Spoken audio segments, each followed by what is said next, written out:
In the winter of 1896, the survey ship Valborg pushed deep into the Arctic.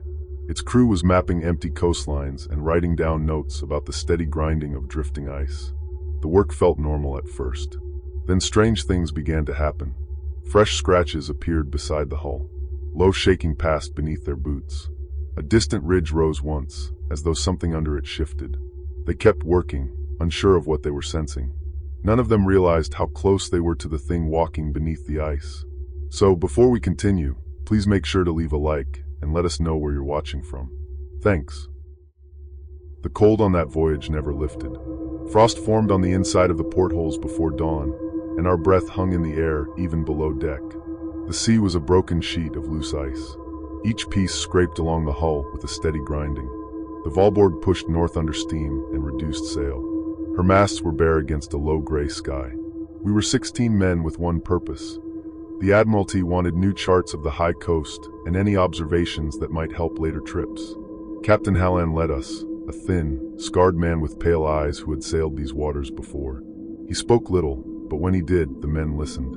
I served as a naturalist, responsible for notes and specimens. I kept my notebooks in a leather bag under my coat, so the ink would not freeze. Whenever I went on deck, the air caused sharp pain in my cheeks and made my nose sting. Certain men stood out among the crew. Eric, the helmsman, was the youngest, quick with questions and restless glances toward the horizon. Joran, a whaler with missing teeth, judged ice and weather with an ease born of long practice. Our doctor, Anders, moved slowly but missed little. His gray beard always held a trace of frost. Farther south, we had taken on a local hunter as a guide. His name was Naga. He came aboard in heavy fur clothing that smelled of smoke and animal fat. He looked at the ship with a brief glance, then went straight to the bow and faced north. His speech in our language was slow, but his meaning was always clear. When he offered advice on ice or current, even the most stubborn seaman kept silent. The light never rose far above gloom. The sun skimmed the horizon for a few hours, then slid away, leaving us in a long twilight. The wind was always there, dry and sharp. We wrapped ourselves in wool and fur, and still felt it in our bones. Work filled the first weeks. We took depth measurements, wrote down temperatures, and drew sketches of the distant coast when it appeared as dark rock through the haze. When land showed, Naga came to the rail and studied it in a careful way, his eyes moving from one feature to another. The first unsettled feeling came on a day that seemed ordinary.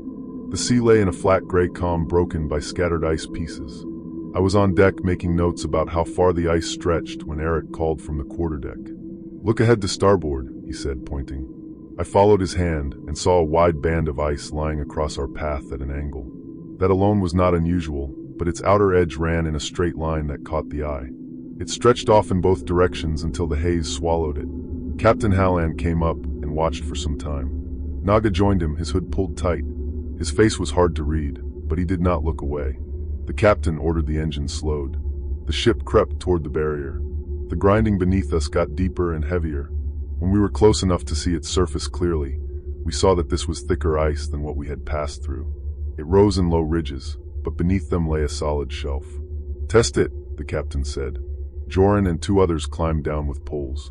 They stepped out carefully, spread apart, and poked the ice. After a short time, Joran straightened and waved. "It holds," he called. "Feels firm." The gangplank was lowered. Halland decided we would use the chance to check the hull and measure the ice. Sitting still in that cold bred complaints. Work kept the men steady. I joined the group going out, along with Anders, Eric, and several seamen.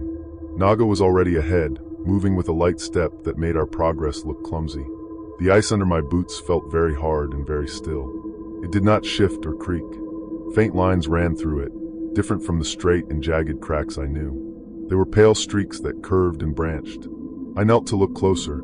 The streaks held a faint yellow color and suggested that material from within the ice had spread into long threads. Anders came up beside me. "What is that?"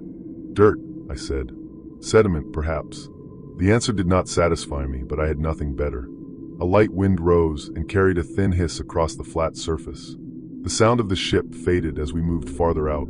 After a time, I realized I could no longer hear the usual groans of timbers or murmur of men, only our own steps and the wind. Ahead, Naga had stopped. He stood still, facing farther along the barrier. His hand rested at his side. There was a tension in his posture that I had not seen before. "Do you see something?" I called. He did not reply. Captain Hallan raised his voice. "Naga, report." The guide turned his head toward us, then lifted one arm and waved us forward. His mouth was set in a hard line. Without a word, he turned back and walked along the barrier. The captain chose a small group to follow: me, Anders, Eric, and Joran. The rest remained near the ship with orders to watch for any shift in the ice. We walked for several minutes. The ship shrank behind us until it was a dark shape against the pale horizon. The ice underfoot stayed hard. Its pale streaks grew thicker and more tangled. The barrier rose into a low ridge ahead. Naga waited there. As we got near, I saw that the ice had changed color. The usual blue-white had given way to a faint green shade.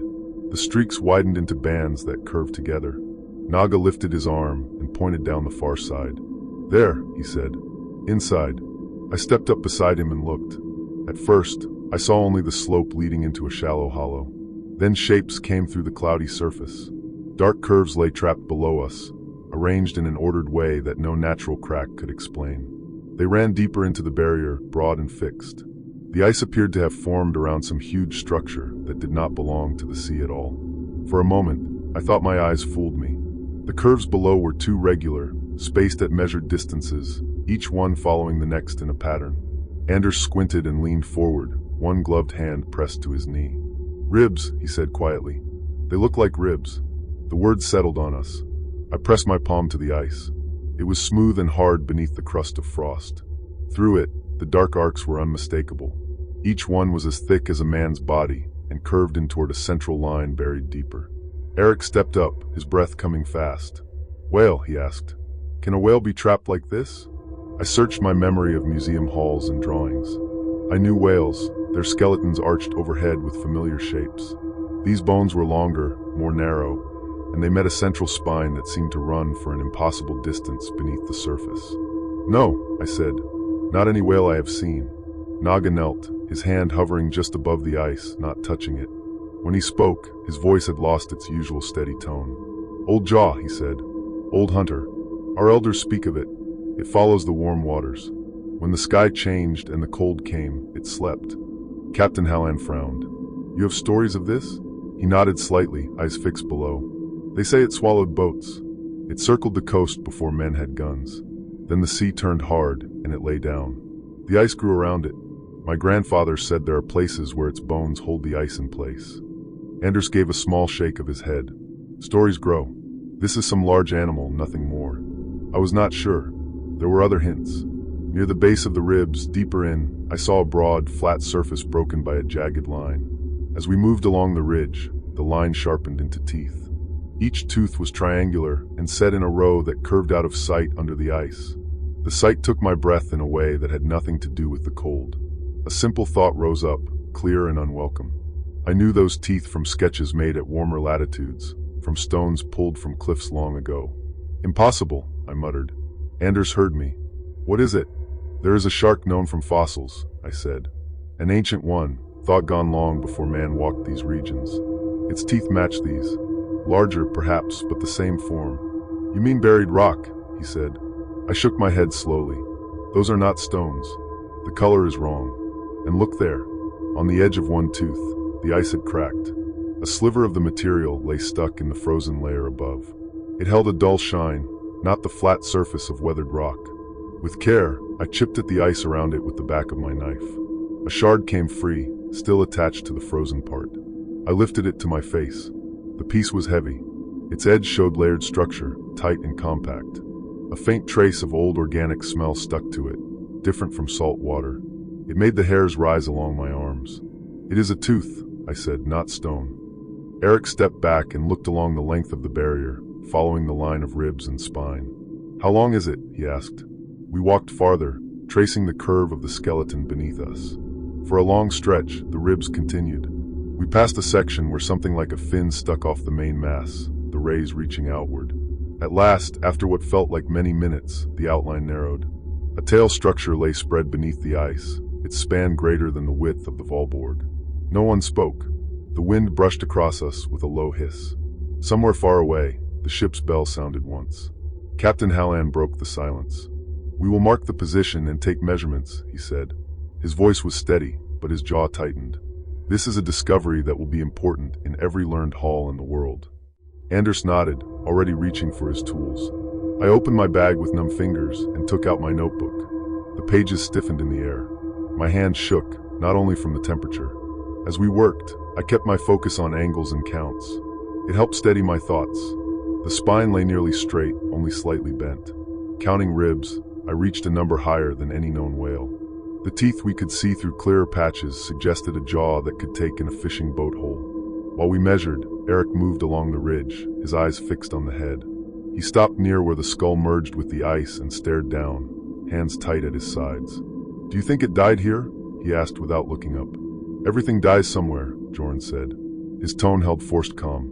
"Perhaps it drifted north and froze in place." Naga finally pulled his eyes away from the bones and looked at us one by one. "Our stories say it does not die," he said. "It sleeps when the sea is empty. When the water warms again, it wakes and eats until the ice drinks the heat." I wanted to dismiss the words as belief shaped by long winters and hard lives. Yet the size of the thing under us pressed on my thoughts. If such a creature existed in these waters once, it was not hard to imagine it as the source of many coastal tales. Hallan closed his notebook. "We have enough for now," he said. "We are on ice far from open water. If the wind shifts, we may be in poor condition to move. We will return to the ship and plan a better survey tomorrow." Relief and disappointment stirred in me at the same time. Part of me wanted to remain and study every detail. Another part wanted the sight behind me, the deck under my boots, the known creak of timber around me. As we turned back, I took one last look at the long shape below. The ribs disappeared into cloudy layers. The jaw vanished under thicker ice toward the center. The tail spread like a dark fan. The size of it left me feeling small in a way I had not known before.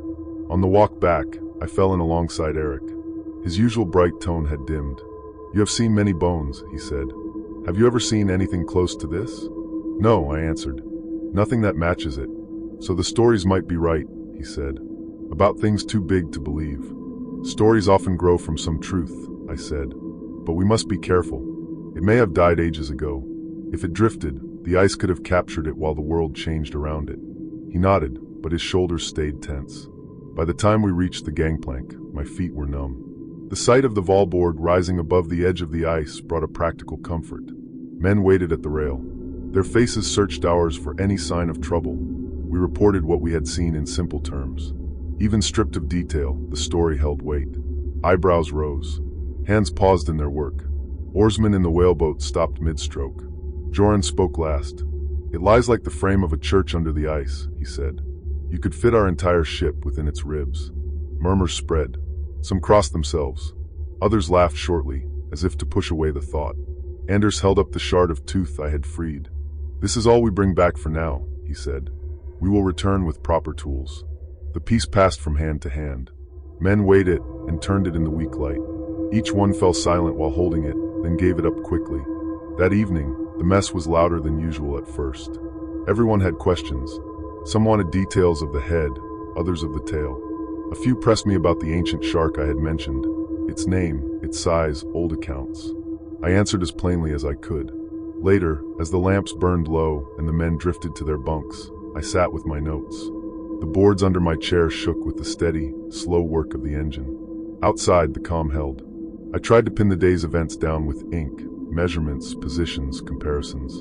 The more I wrote, the more unreal it felt, as if the act of putting it to paper pushed it back into the realm of stories. At last, I closed the book and sat still. From somewhere beneath the hull came a faint, dull sound. It was different from the usual grind of ice. It had a slower, heavier rhythm. 3 times it came, as if something large shifted deep below, then stopped. I waited for it again. The silence that followed felt thick. When nothing more came, I told myself the noise had been ice settling under the changing weight of our hull. I repeated that to myself until I could stand. On my way to my bunk, I passed Eric sitting alone near the companionway. He was awake despite the late hour, elbows on his knees, hands clasped. "Could you not sleep?" I asked. He shook his head. "Every time I close my eyes," he said, "I see that jaw. I keep thinking the ice is thin, and it could open." I almost reminded him that the bones were fixed, that age and cold had locked them in place. The words felt empty before I spoke them, so I stopped. "Rest if you can," I said instead. "Tomorrow will be a long day." He gave a tight nod. As I lay down, the faint memory of that heavy sound below us returned. I listened for it until the steady hum of the ship's heart finally pulled me into sleep. I woke to distant shouting. My eyes opened to darkness, broken only by the dim glow of a lamp swinging from a hook. The ship rocked in a steady rhythm, not from waves, but from something heavier pressing against the hull. I sat up at once, boots in hand, and followed the voices up the companionway. A cold rushed over me as soon as I stepped out. Several men stood on deck, looking over the starboard rail. Joran held a lantern. Its small circle of light barely touched the ice beside us. Captain Hallan was already there, wrapped in his coat, jaw tight. "What happened?" I asked. "Something scraped below," Joran answered. "Not ice." The captain motioned for him to lower the lantern. Joran leaned over the rail and held it by its handle. The weak flame hit the surface of the barrier we had crossed the day before.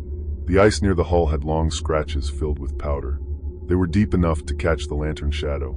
"These were not here when we tied up," Joran said. The captain looked toward the horizon as if expecting movement, but the world lay still. A low drift of snow carried across the ice pieces. The wind had died. "Could be a shift below," Anders offered.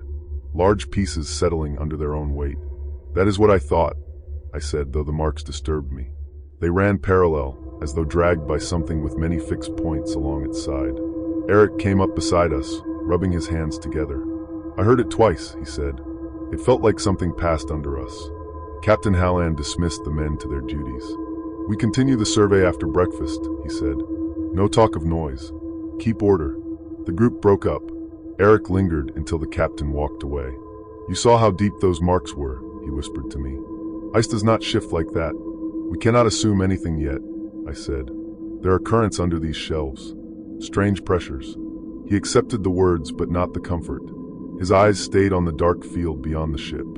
When morning light crept over the horizon, a pale haze settled across the barrier.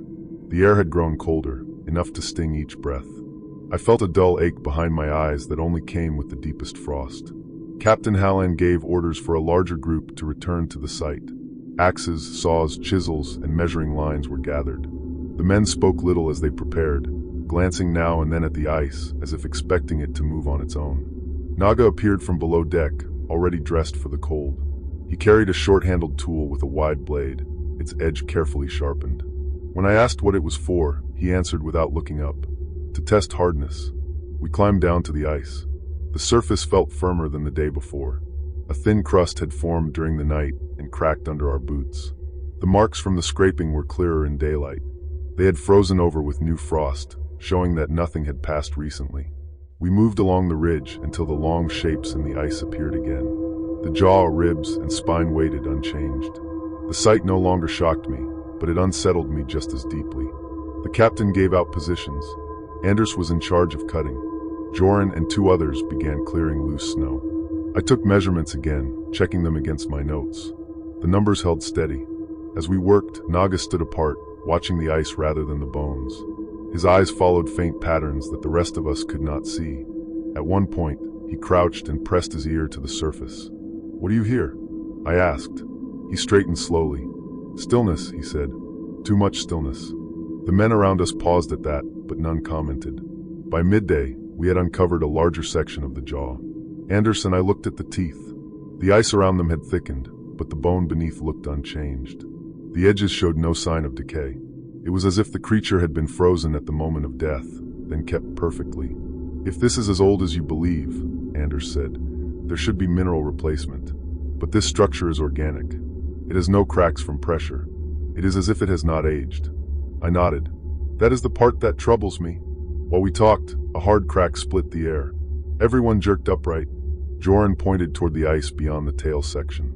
A thin dark line opened across the surface, running straight toward the ridge line. It spread without sound, like a seam pulled apart. When it reached a cluster of pale streaks, it stopped. The captain walked toward it, careful with each step. He knelt and placed a gloved hand over the crack. "It is spreading outward," he said, "away from the bones." Anders frowned. "Pressure changes, perhaps." "From what?" Eric asked. No one answered. We backed away from the new crack. The ice held, but the mood had shifted. Even the men who preferred simple explanations had grown quiet. The air felt heavy, as if the world waited for something. The captain ordered a brief halt to think. We gathered near the ridge, forming a half circle. Naga remained apart, looking toward the north. He spoke without turning. "You should leave," he said. "Take what you have seen and go. This ice is tied to the bones below. If they shift, everything here moves." Captain Halland crossed his arms. "There is no sign of movement in the skeleton," he said. "It is fixed. The ice holds it." Naga finally faced us. His face showed none of the calm he usually carried. "The elders say the bones hold the cold. They keep the sea silent. When the sea wakes, the bones wake." "And what does that mean?" Anders asked. "That it rises when the water warms," Naga said. "Not while the cold holds. Not while the ice rests." Captain Halland did not dismiss him. He watched Naga in a long, steady silence. "We will take care," he said at last. "But we cannot give up a discovery of this size. We will finish uncovering the jaw and then return to the ship." The men started work again, though slower than before. Even the sound of axes hitting the surface seemed muffled by the surrounding ice. As I knelt to record more details, a whisper of shaking traveled through the ground. I pressed my palm down. The feeling returned, a faint tremor, too steady to be shifting ice. I stood. "Did anyone feel that?" I asked. Some looked at me blankly. Others frowned, uncertain. Eric stepped closer and rested his boot on the ice. "I feel something," he said. "A pulse." The word made many straighten. We waited with stillness. The shaking came again, slower this time, but clear. A deep, low thrum moved through the ice like a distant impact carried along a solid path. Anders shook his head. "That cannot be the bones. No dead thing moves." Joran pointed toward the far ridge. "Then something under us is pushing upward." Captain Halland held up a hand. "We are done for today. Back to the ship." No one argued. Tools were gathered at once. Men hurried but kept careful steps, each one aware of the faint tremor beneath. Even the air seemed changed, carrying a dryness that made my throat ache. By evening, the captain said no one could go onto the ice. He kept a double watch. The lamps on deck burned long after most men slept. I lay awake, staring at the beams overhead. Every creak of the hull seemed sharper. Every small shift of the ice pieces made me tense. Near midnight, the tremor returned, stronger. The hull shivered with it. Loose objects rattled. My bunk shook. I rushed to the main deck with the others. The air was still and cold enough to hurt the lungs. A line of cracks ran across the barrier in the distance. Then another, then a third, each one stretching at a slightly different angle, as though tracing the edges of something rising deep below. The men formed a tight group near the rail. Fear showed plainly now, not in words, but in tight fists and hard jaws. Naga stood at the bow, silent. "What do you think will happen next?" Eric asked him. Naga did not turn. "The sea remembers its hunger," he said, "and something below remembers the sea." His answers settled over us with the weight of truth we did not want. We stayed on deck until the tremors faded. When they did, the silence felt worse. The ice field beyond the ship was no longer still. It shifted in slow, uneven motions, as if stirred from underneath by something enormous. I returned to my bunk shortly before dawn, but sleep never came. My thoughts circled the same question. If the creature below had once lived, what would happen if the ice no longer held it?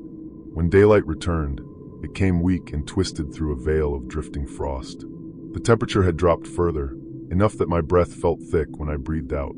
Through the porthole, I saw the barrier had changed shape again. The cracks from the night were wider, and the surface had risen unevenly in long swells. This was no ordinary shifting. Something below had pushed. On deck, men stood gathered before the captain spoke a word. They stared at the ice as if expecting another tremor. Anders joined me with stiff steps, his coat pulled close. "You did not sleep either," he said. "No," I answered. Captain Halland came out, his face pale from cold and strain. He looked at each of us, measuring the mood. "We cannot go near the site again," he said. "The ice is unstable. Our priority is to free Valborg before this field tightens around us." No one argued. Even the most fearless men gave glances toward the ridge where the bones lay hidden. The memory of the tremors had carved fear into the group. Joran tapped his gloved fingers against the rail. "We need open water," he said. "If the ice closes, we'll be crushed." The captain nodded. We start cutting a channel. Full crew, taking turns. Within minutes, axes rang out across the ice pieces. Men worked in pairs, breaking apart thinner sections so the ship could turn. The sound of steel hitting ice echoed over the empty plain. I joined one group, my hands numb despite the effort. Each breath burned in my chest. As we worked, the sense of being watched grew. The ice no longer felt like a solid platform. It held a tension like something pressed upward from deep below. Each blow of an axe sent small shaking along the surface. Eric kept glancing toward the ridge. "It feels wrong to turn our backs on it," he said. "We have no choice," I replied. "If the tremors increase, we cannot stay." He looked at me with strained eyes. What if leaving wakes it more? His question stayed with me. I had no answer. By midday, we had opened a narrow channel around the bow. The ship groaned as currents shifted under the loosened ice. But the progress was slower than expected. The barrier had thickened during the night, the layers denser and heavier. While the crew continued cutting, Captain Hallan ordered Anders and me to record the state of the ice for the log. We walked along the ship's edge with tools and notebooks. The cold made the ink slow, forcing me to press harder than usual. I paused when I reached the deep scratches near the hull from the previous night. They had frozen over, but remained visible. The patterns looked purposeful, not caused by drifting ice. They ran in parallel lines. Anders traced one with his glove. "Something large moved beneath us," he said quietly, and not slowly. The thought unsettled me more than I admitted. Farther along, we reached Naga standing at the channel's edge. His face was firm, not fearful, but his stance held tension. "We need to leave soon," he said. "The sea below moves. The ice above listens." Captain Hallan approached from the stern. "I know you believe this creature has power here," he said, "but we must act with reason." Naga met his gaze without challenge. "Reason tells me the ice should not rise this way," he said. "Reason tells me dead bones do not shake the sea. Something below you do not understand has opened its eyes." The captain did not order him to be quiet. Instead, he looked back at the barrier. The ridge had shifted again. A low dip now ran through the center where the spine lay buried. Snow drifted into the hollow like ash into a pit. "We break free," Hallan said. "Nothing else." Work started again at a frantic pace. The men dug and cut until frost covered their beards and their breaths came in harsh bursts. Twice the ice shook. Each time, tools paused in midair, and every man stood still until the tremor faded. During a short rest, Anders pulled me aside. "There is something wrong with the tooth piece," he said. "Last night it sweated." I stared at him. "Sweated?" "There was moisture on its surface," he said. "Water forms in warmth, not cold, but the medical room was freezing." The shard warmed itself. I felt a pressure in my chest. "Is it still warm now?" He nodded slightly. "Not warm. Less cold than the air around it." Before I could reply, a shout came from the bow. Men rushed forward. I followed, heart pounding. The ship had lurched. The ice beneath the channel had pushed upward, tilting the Valborg slightly off balance. The hull groaned loudly. Men grabbed for the rail. "Brace the rigging," the captain ordered. "Keep her steady." The push settled, but a new sound replaced it. A low rumble traveled beneath us, steady and deep. It was the same thrum as before, but slower, more purposeful. It felt like a long breath drawn under the ice. Eric gripped the rail until his knuckles turned white. "It's right below us," he whispered. "No," Jorn muttered behind him. "No creature can live beneath solid ice." Yet the sound continued. The hull shook with it.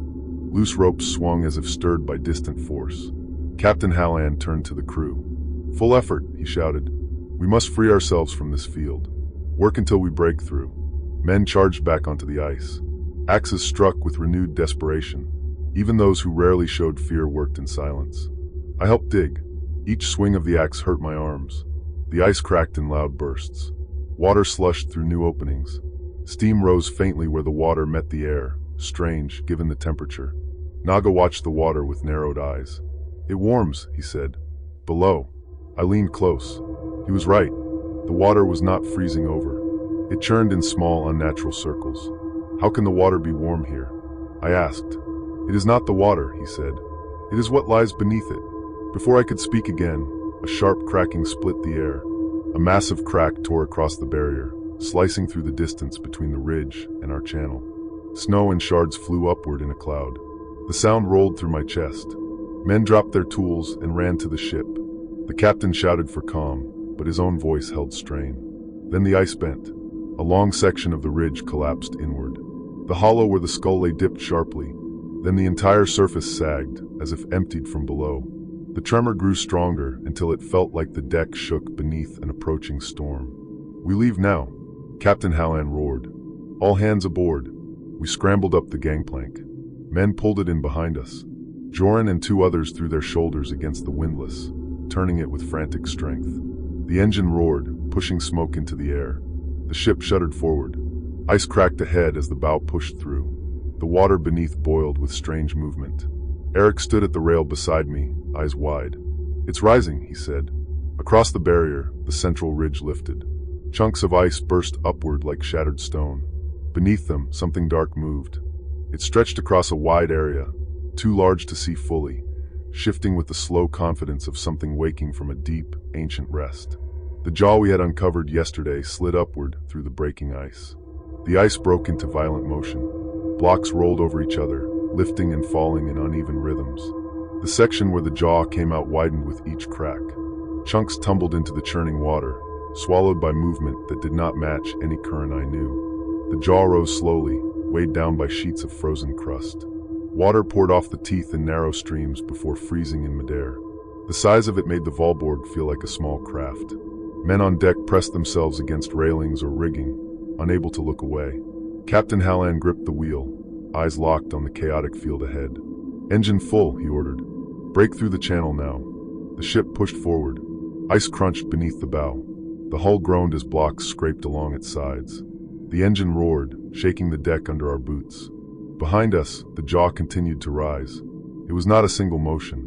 It came in slow, heavy bursts, each lift followed by a pause, as though something below needed time to adjust limbs long trapped in ice. I stared at the teeth. Their surfaces glistened. The color no longer matched the old bone. A faint wet shine ran along the edges. A shiver ran down my back that had nothing to do with the cold. Anders stepped beside me, hands trembling. "It should not look like that," he said. "Ice cannot keep tissue like this. It should be brittle, powdered." "This is," he stopped. The jaw opened a little wider, enough to show the dark interior of the mouth. Rows of teeth on both sides curved inward. The space between them was wide enough for a lifeboat. A sound followed, not a roar, not anything shaped by lungs or throat. It came as a deep exhale forced through breaking ice. It rolled across the barrier, shaking loose frost from the rigging. Men ducked by instinct. Joran ran to the captain. "We cannot outrun it on this ice," he said. "We need open water." "We will reach it," Hallan insisted. "Keep the bow clear." The crew returned to hacking at the ice ahead with renewed panic. I joined them, though my hands shook. Each strike sent shards flying. The channel widened with each blow. Eric shoved a block aside and shouted, "It's moving again." I looked back. The ridge behind us had collapsed entirely. Ice fell inward in large sheets, pulled down by something beneath. The water churned harder, throwing up froth and slush. The spine uncovered itself in segments as the ice above it broke apart. A long curve rose just above the surface, not bone, not fossil. Wet, heavy. It flexed slightly before dropping back. "Did you see that?" Eric gasped. "It moved. It actually moved." I had seen it. There was no denying it now. Something waited beneath the ice. Something that should not exist in any age of man. Something that had lasted long enough for our world to forget it. We broke through another stretch of thick slabs. Water surged along the bow. The ship lurched into a deeper patch, and for a moment the hull lifted clear of scraping contact. "Again," the captain shouted. "Clear the next section." But before we could begin, a pressure rolled under us. I felt it through my boots, through the boards, through the railing under my grip, a rising force, entirely purposeful. A moment later, a massive swell pushed the water directly beneath the stern. The Valborg lifted sharply. Men stumbled. Barrels slid across the deck. Ropes snapped tight. I threw my arms around a post as the stern rose, almost tipping the bow downward. The engine shrieked, gears grinding under unnatural strain. Captain Hallan yelled, "Hold position. Brace yourselves." The swell dropped. The ship slammed back onto the water with a jolt that rattled my teeth. When I got my balance and looked behind us, the water formed a circular dip. At its center, something broad and dark turned under the surface, creating a spiral of movement. Ice pieces were drawn into it, swallowed instantly. A vast shadow passed beneath us. It was large enough to block out the faint light hitting the water. The shape glided under the hull and disappeared toward the torn ridge. The ship shook in its wake. It circled us, Anders said. It knows where we are. Naga finally spoke from his position at the bow. He had not moved during any of the chaos. The sea wakes something that remembers hunger, he said. It looks like the warm shape of a boat. No one argued. The captain forced the ship forward again. Men chopped at the next barrier with frantic speed. My arms ached with each blow. The cold made my breath sharp. The world around us narrowed to a path we had to open before the creature returned to the surface. The tremor returned, stronger this time. A section of ice behind us rose several feet before exploding outward. Water sprayed into the air, freezing before it fell back. From the shattered gap, a large part of the skull broke through. It carried with it slabs of ice that slid off its surface and crashed into the water. The skull lifted higher. Dark eye sockets stared without life. Yet the head moved with purpose. The jaw opened again. Water rushed between the teeth, drawn inward. The sound of suction filled the air, a steady pull that made the deck shake. We cannot let it surface here, Captain Hallan roared. Cut faster. Move. Men screamed as they chopped, hacked, shoved blocks aside. The channel widened another meter, enough for the ship to press through. The hull grounded heavily but moved forward. The creature's head sank briefly, then surged in a sudden forward motion. Ice shattered ahead of it. Chunks scattered across the barrier like thrown stones.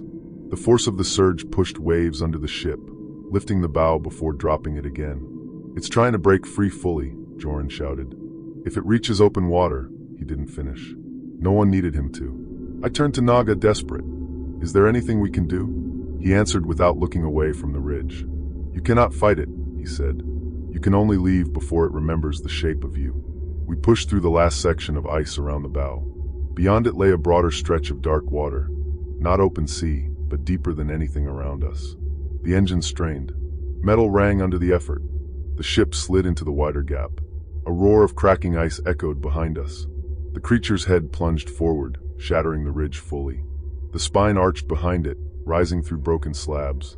Water sprayed around the structure, carrying slabs that crashed back onto the ice pieces. The creature was freeing itself. Captain Hallan gripped the wheel and shouted over the noise. All hands prepare. Once we clear the next layer, we turn south. Another surge rolled beneath us. The water swelled, lifting the ship again. This time the movement came from directly behind. Eric stared at the water and whispered, "It's following us." Anders stood at the rail beside him, jaw tight. "It is no longer asleep," he said. The ridge behind us collapsed entirely as something massive pushed through, rising toward the surface at a steady pace. The water behind us rose again, but this time the lift did not drop.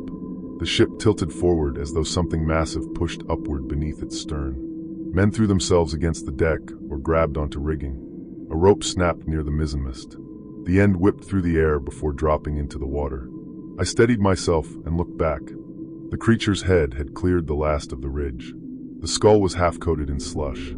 The teeth were lined with fresh water flowing between them. Pieces of ice circled its mouth before being sucked inward as the jaw narrowed and widened in slow, steady movements. The eyes remained hollow, yet the head tracked the ship's movement with clear purpose. "Faster," Captain Hallan shouted. "Everything she has." The engine strained, giving a deep mechanical groan. The ship surged forward, but the swell behind us increased. The creature moved with an ease that erased any hope of safety. It did not thrash or strike.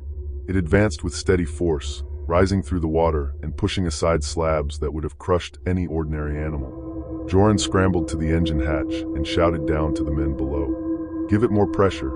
Push her." From inside, the engineer shouted back. "We're at the limit." The ship slid deeper into the wider pocket of water. The ice field in front of us thinned. The sheets were smaller and easier to break. Men thrust poles into the ice pieces, shoving them aside. Every movement carried urgency. The creature advanced. The water near its skull churned with rising bubbles. Each burst threw up small bursts of steam that froze on contact with the air. I saw the top of its spine break the surface in several places, long curved segments moving under the film of slush. Anders gripped the rail tightly. "It should not move this way," he said. "Not after so long. Not with bones like that. Something about it is wrong." He was right. The skull that came out was bare, yet the way it lifted and turned felt controlled. Something beneath the ice, hidden by depth and shadow, drove the motion. The creature dipped below the surface. The swell behind us increased again, lifting the stern higher. The bow plunged deeper, taking in a small wash of icy water that slid across the deck before draining back over the sides. "Keep her steady," the captain ordered. The ship balanced, but only barely. Another surge approached, louder and closer. I felt it through my boots before it broke. When it came, it was forceful enough to tilt the ship as if a massive hand pressed against the hull. Gasps broke across the deck. Several men fell. One slid dangerously close to the rail before two others grabbed him and pulled him upright. I gripped the nearest rope and braced. The surface behind us bulged. Then something enormous rose. A large part of the creature's back broke through the water. It was not bone. The surface was dark and rough, but it did not carry the color of stone or ice.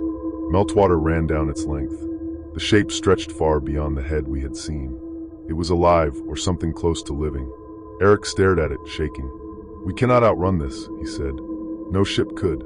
"Help the captain," I said, though I was not sure how we could. The creature went under again, but the movement created a powerful pull. The ship drifted backward despite the engine pushing forward at full strength. Chains rattled. Loose boards shifted. Men clung to whatever they could reach. The captain refused to give ground. "All hands, get weight forward," he shouted. "Shift everything we can. Move."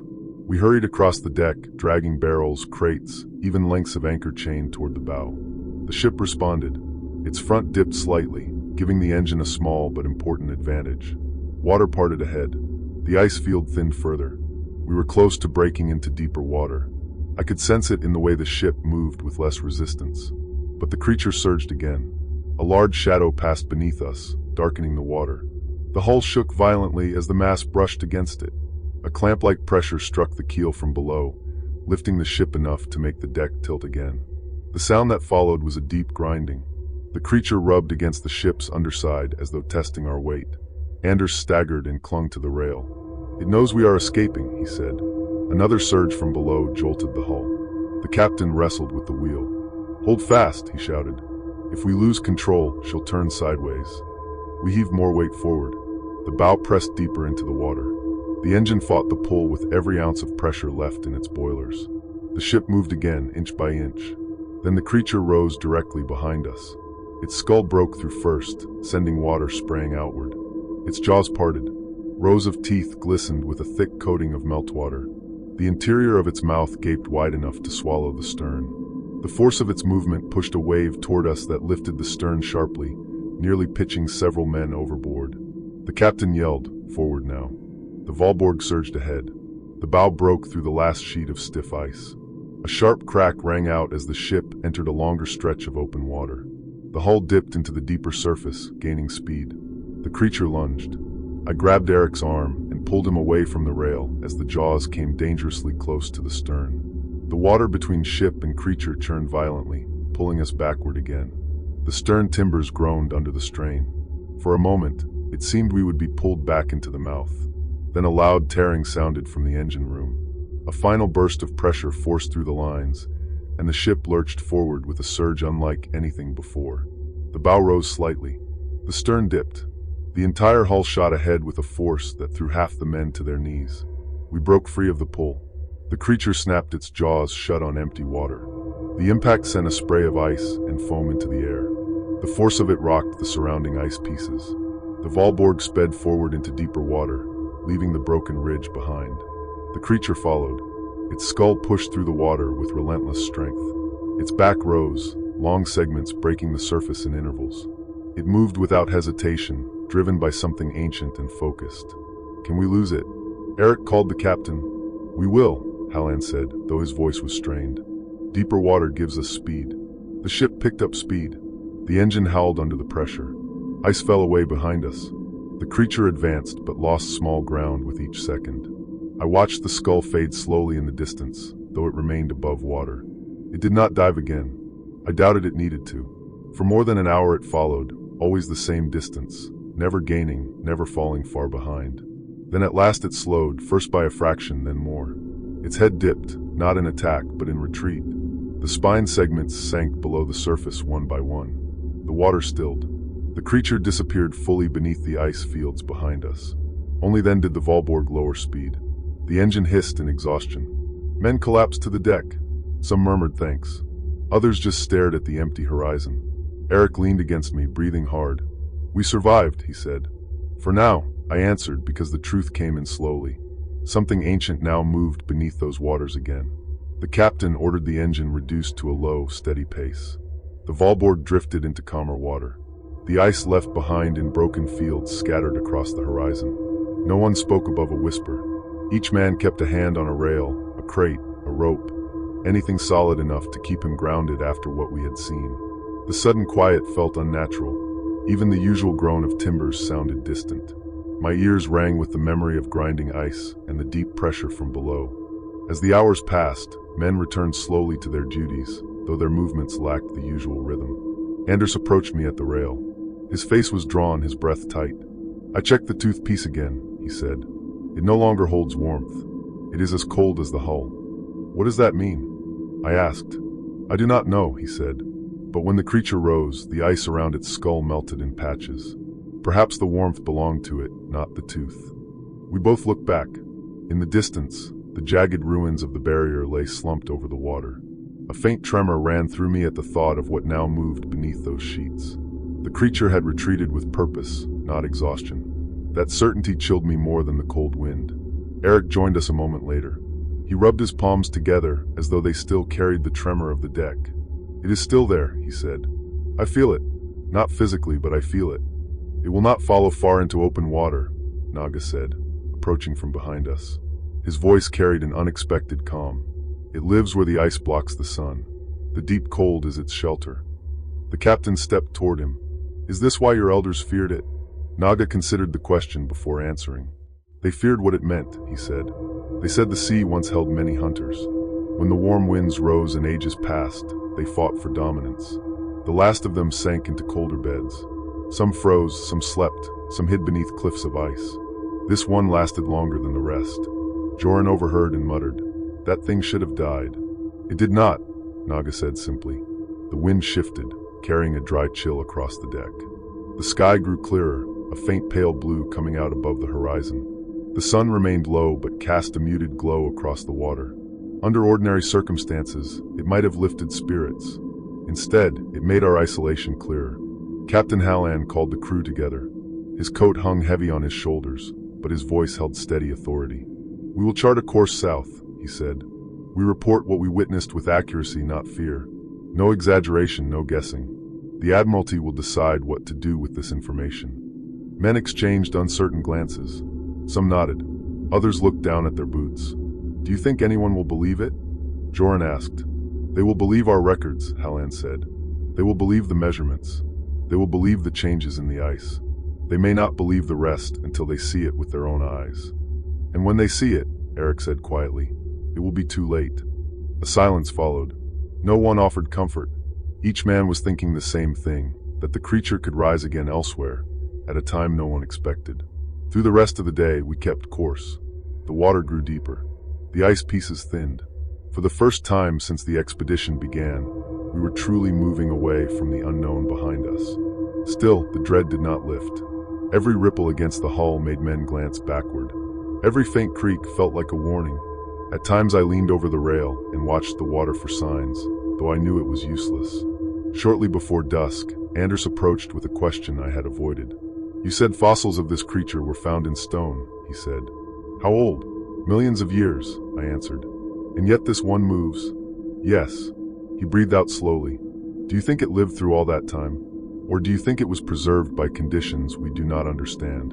"I do not know," I said, "but something under that ice allowed it to last." He looked toward the horizon. If there were one, could there be more? The thought tightened my chest. I had no answer to give. That night, the captain kept another double watch. Lamps burned along the deck, casting weak circles of light that barely touched the water. I took a shift with Eric and two others. The cold deepened until every breath felt sharp. Hours passed without trouble. The surface remained calm. Even the memory of tremors seemed distant.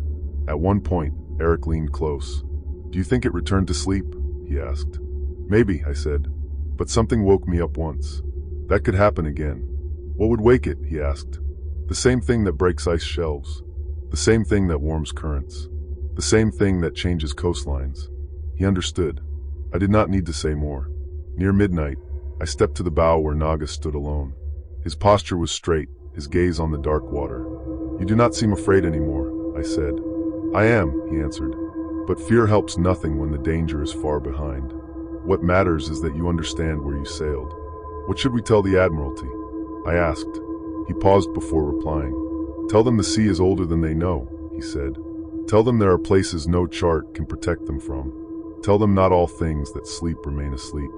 He walked away without another word. The rest of the night passed without incident. By dawn the next day, the broken ridge had vanished entirely behind the horizon. Only open water lay ahead. The men recovered slowly. Their laughter returned in small measures. Meals grew louder again, but none of them forgot. When the captain ordered us to review the logs together, every man treated the work with a seriousness I had never seen on any voyage. We wrote everything: the measurements, the cracks, the tremors, the rise of the skull, the pursuit, the retreat. We did not add guessing. We recorded only what could be proven and what we had witnessed with our own eyes. When the log was complete, Captain Halland closed it gently. "This will cause debate," he said. "It will be questioned, laughed at, but it will not be dismissed forever. The ice will shift again someday.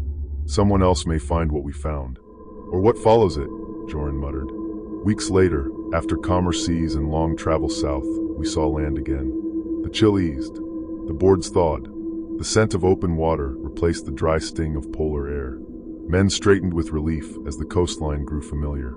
On the morning we entered harbor, I stood at the bow and watched as gulls circled overhead. The world looked ordinary again, yet somewhere far to the north, beneath heavy sheets of ice, something vast had moved.